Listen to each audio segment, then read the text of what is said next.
Compassiva surgiu inicialmente com o projeto Compassiva nas Ruas, que era um projeto de abordagem de adolescentes e crianças em situação de rua.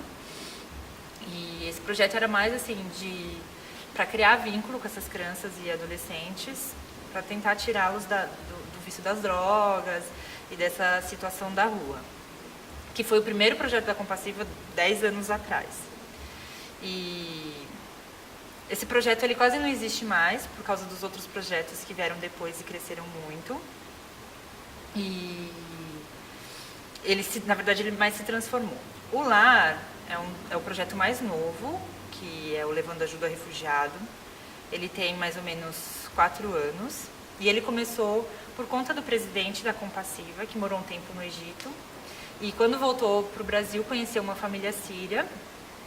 E conversando com eles não tinham quem ensinar português, e ele começou a ensinar informalmente português para eles. Daí essa família tinha outros amigos que vieram para cá, e o pessoal na época pensou, por que não criar um projeto de ensino de português dentro da Compassiva?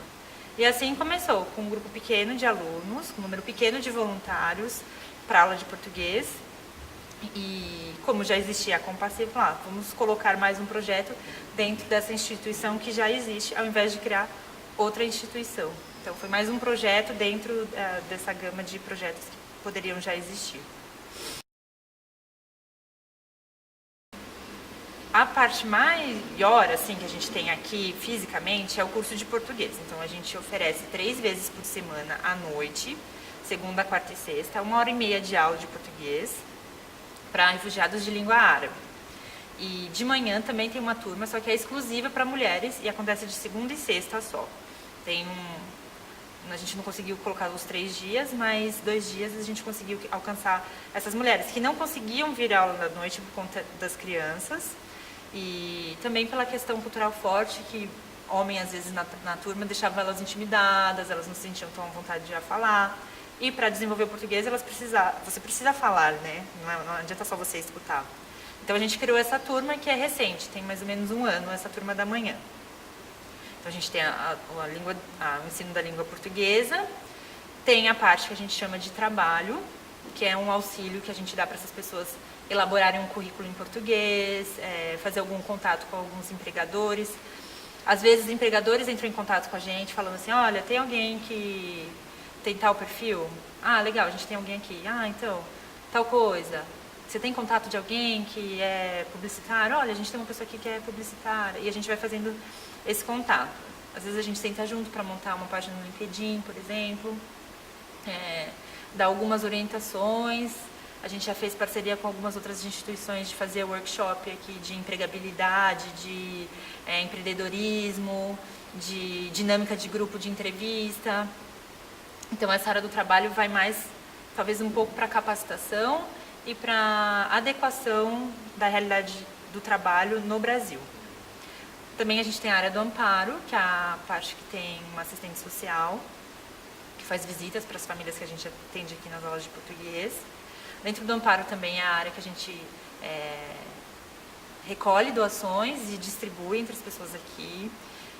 É a área que é responsável por eventos que a gente faz, tanto, por exemplo, o Dia da Saúde, que é um dia que a gente transforma um prédio num grande consultório. A gente convida médicos voluntários e tradutores do português para o árabe para fazer o contato e fazer um atendimento bem específico para essas pessoas que enfrentam dificuldades, às vezes, só de fazer o médico entender e de ser entendido. Esse ano foi muito legal. A gente teve uma colaboração da Unidade Básica de Saúde da SE. Então, a gente pôde fazer um encaminhamento das pessoas daqui para a unidade de saúde e eles entrarem no SUS. Na verdade, eles já estão dentro do SUS, eles já têm a carteirinha do SUS. Mas as barreiras linguísticas e burocráticas, às vezes, dificultam um pouco eles se apropriarem do sistema público. Então, fazendo dessa forma, a gente acredita que a gente pode dialogar com as outras instituições e facilitar a vida deles aqui. Então, a parte de amparo faz esses eventos, faz mais esse contato com outras entidades, com escolas, para ajudar na inserção dessas pessoas dentro da realidade de São Paulo. E a última área, a área jurídica, que faz tanto um apoio com relação à legalização de documentos. Então, como eu faço para ter o meu RNE? Eu tenho um protocolo, eu tenho que esperar, o que eu faço? Meu filho nasceu, ele é brasileiro, agora eu quero naturalização, como que isso acontece? Então, a gente faz um auxílio, um esclarecimento de dúvidas nesse sentido. E tem a revalidação de diploma, que é uma parceria com a Acnur, que é o órgão da ONU para refugiados. A revalidação de diploma, ela é aberta para qualquer refugiado de qualquer nacionalidade, diferente da aula de português, que é exclusiva para falantes de língua árabe. Então, na revalidação de diploma, a gente entra em contato com pessoas que são refugiadas, que já são reconhecidas refugiados pelo CONARE, não pessoas que ainda têm um protocolo de refúgio, que já solicitaram e estão aguardando a resposta. E daí a gente ajuda no processo todo, desde a tradução dos documentos que precisa, como histórico escolar, a grade das disciplinas, até levar os papéis na universidade, fazer o pedido de revalidação, depois dar um feedback e às vezes tem que ir até a universidade, pegar o diploma, entregar para essas pessoas. Como a revalidação de diploma a gente sempre faz na universidade, que tem o curso mais próximo do curso de formação, nem sempre faz na cidade de São Paulo, no estado de São Paulo. Então, a gente tem feito revalidação de diploma em Brasília, no Rio, no Paraná. Então, a gente tem a nossa advogada, ela vai nesses outros estados para fazer os processos da revalidação. E esse projeto é uma parceria com a Acnur. Daí, por conta da parceria que a gente tem esse corte de ser só pessoas que já têm um refúgio reconhecido, não só solicitantes de refúgio.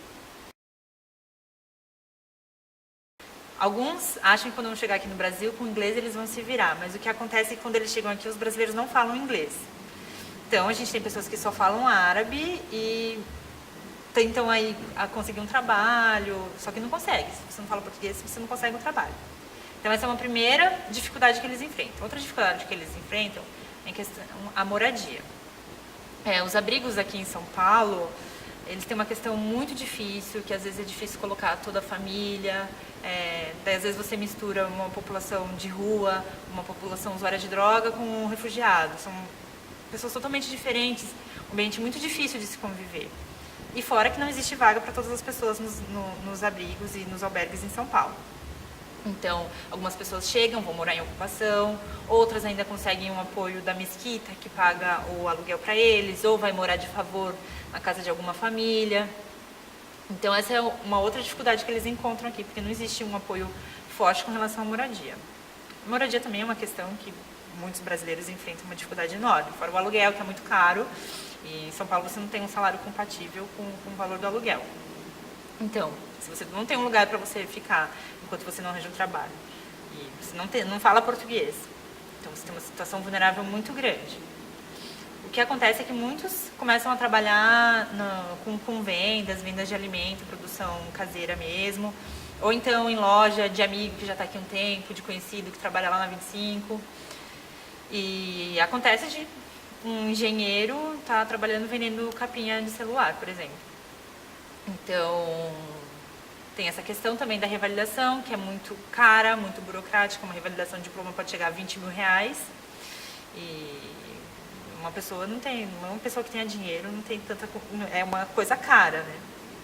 Então, tem essa dificuldade com relação ao trabalho, porque enquanto não aprende português, não consegue o trabalho. A questão de desinformação também da rede pública e de outras redes também. Então, às vezes, eles tentam abrir uma conta no banco, por exemplo, e o banco não aceita o protocolo, que é o documento que ele tem. Mas o protocolo, ele é válido para abrir uma conta no banco. Então, às vezes, um funcionário do banco não sabe, fala, olha, você não pode abrir uma conta no banco. Daí ele vai lá no trabalho dele e fala, olha, eu não consigo abrir uma conta no banco. Então, daí ele não consegue o trabalho.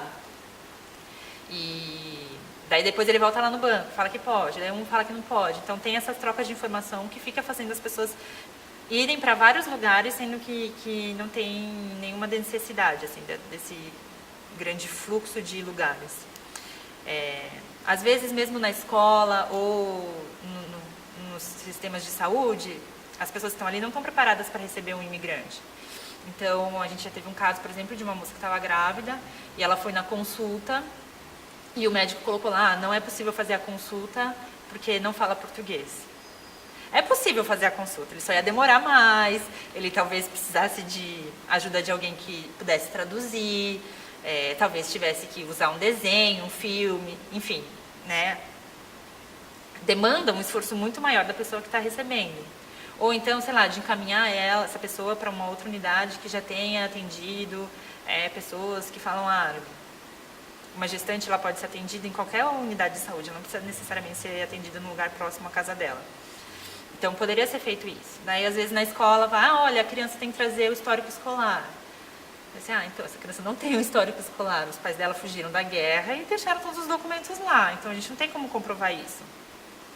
Então, eles encontram essa dificuldade da burocracia, que impede de entrar no sistema e na vida normal de uma pessoa que vive já aqui há muito tempo. Então, essas são algumas dificuldades, resumidamente. A questão da língua, a questão da moradia, a questão do trabalho, que está um pouco vinculado com relação à língua, e a questão da burocracia, que dificulta que eles acessem os serviços, a informação. Tem gente, por exemplo, que depois de muito tempo descobriu que ele não precisava pagar o metrô porque ele tem mais de 60 anos. Então, assim, gastava um dinheiro que ele não tinha para pagar a passagem, sendo que era uma informação que ele podia entrar lá no site da SP Trans e descobrir. Porque ele não fala português, então alguém tem que ir lá para ele e falar, olha, então aqui tem isso, isso, isso. Então a informação também é uma questão que dificulta bastante a adaptação deles aqui. Se você considerar o refugiado de todas as nações, a maior parte deles é do sexo masculino, em torno de 30, 40 e poucos anos.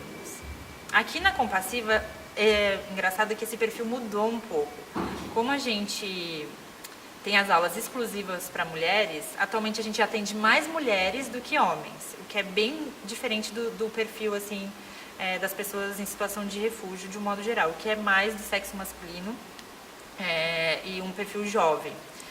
Como é comum os sírios virem em família, também por isso a gente tem bastante mulheres grávidas. Ano passado a gente teve 12 bebês novos aqui. Esse ano acho que já são 4 que nasceram. Então tem uma taxa de natalidade um pouco alta. E idosos são poucos. A gente atende aqui, acho que de 100 alunos, talvez umas 5, 6 pessoas que são idosas. Então é um número bem, bem reduzido mesmo, que é o perfil do refúgio de uma maneira geral. Com relação à escolaridade, os sírios são mais escolarizados do que outras nacionalidades. Então, você tem pelo menos uns 30% que tem um ensino superior completo. A gente já chegou a ter aqui um engenheiro nuclear, por exemplo. Então, a gente tem bastante farmacêuticos, na área de engenharia tem bastante formação, na área mais de exatas, assim, né? Então, que é um pouco diferente das outras nacionalidades, que é o nível de graduação e pós-graduação é mais reduzido. Eu não lembro agora de cabeça quanto que é, mas eu sei que nos sírios é em torno de 30%.